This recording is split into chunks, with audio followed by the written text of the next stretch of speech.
Hey folks, in this video I am going to be going over a bunch of mistakes I made when starting out in Corekeeper so that you can avoid making those same mistakes. So the first one is to build your base close to the core and don't wander around too far looking for a better spot. And the reason for this is after you defeat one of the first biome bosses, Gorm the Devourer, one of those big statues unlocks 3 crafting items.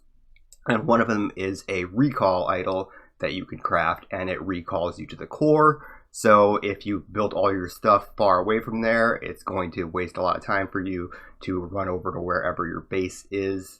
The second thing that I wish I had not done is bothering to craft anything outside of pickaxe and weapon upgrades before getting to the iron workbench.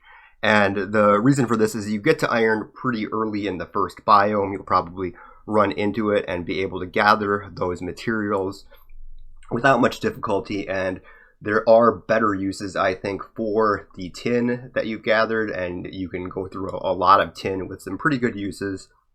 So I would not bother with doing that. I think it's just a waste of resources, and you're going to get crafting points elsewhere to skill up. So wouldn't bother with anything outside of the pickaxe and maybe a weapon.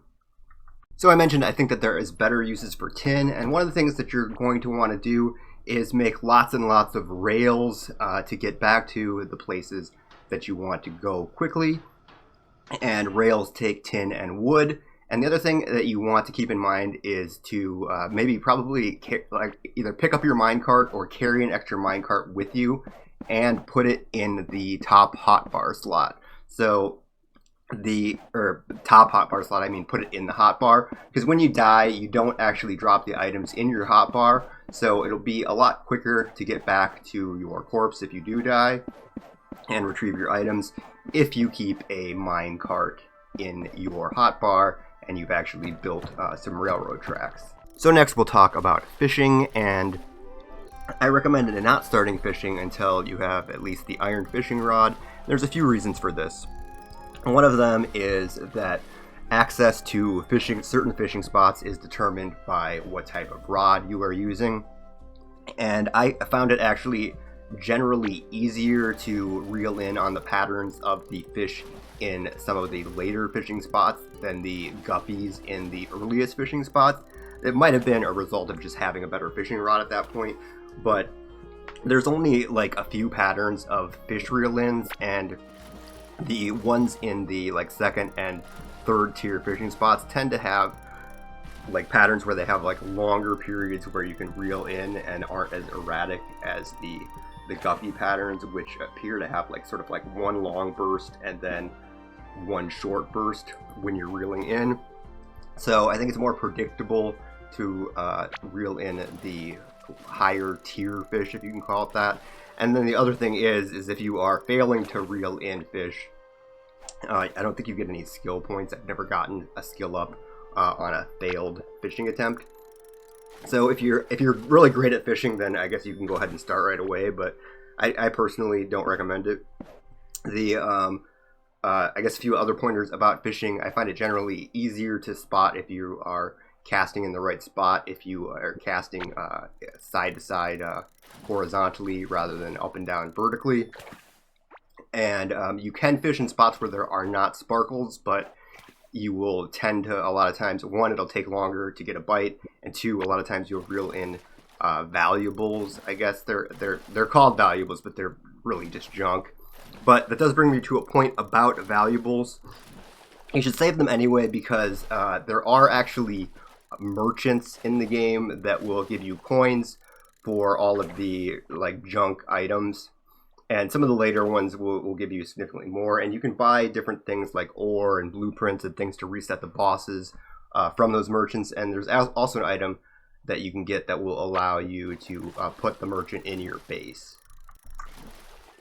So you'll notice on my hotbar I have 900 of those bridge tiles, and you can do that starting with dirt floor right away.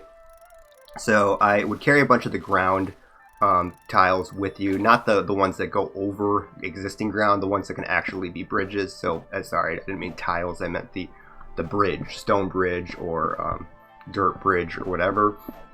just carry a ton of those with you. It makes it a lot easier to traverse around and get out into the outer areas of the map.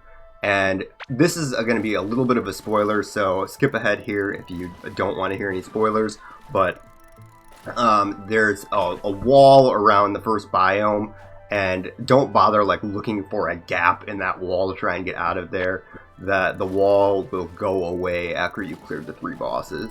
Next, just a few boss tip spoilers. So for Hive Mother, make sure that you prep the room and use a bunch of spike traps. She won't aggro until you actually hit her. So another thing, if you use bombs, don't stand near the bomb when it blows up. That will actually kill you. So if you think you're getting hit really hard by an enemy when you're using bombs, you might actually just be blowing yourself up. But for Hive Mother, I would use the spike traps, because the spike traps will stay out there even if you fail, and they will clear out the ads, and it'll make it a lot easier. Now for Gorm, the one that circles around the biome, I don't recommend using spike traps unless you have a ton of them and you think that you're gonna to get him in one try, because he will destroy all your spike traps when he goes over them. So one, if you don't put down enough and you fail to actually stop him, then you just like waste a whole bunch of tin. Or if you die, you also waste a whole bunch of tin.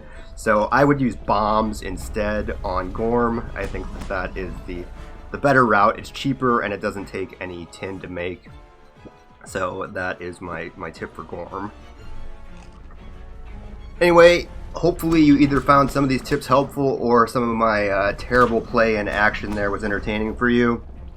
But consider liking and subscribing to the channel, and thanks for tuning in.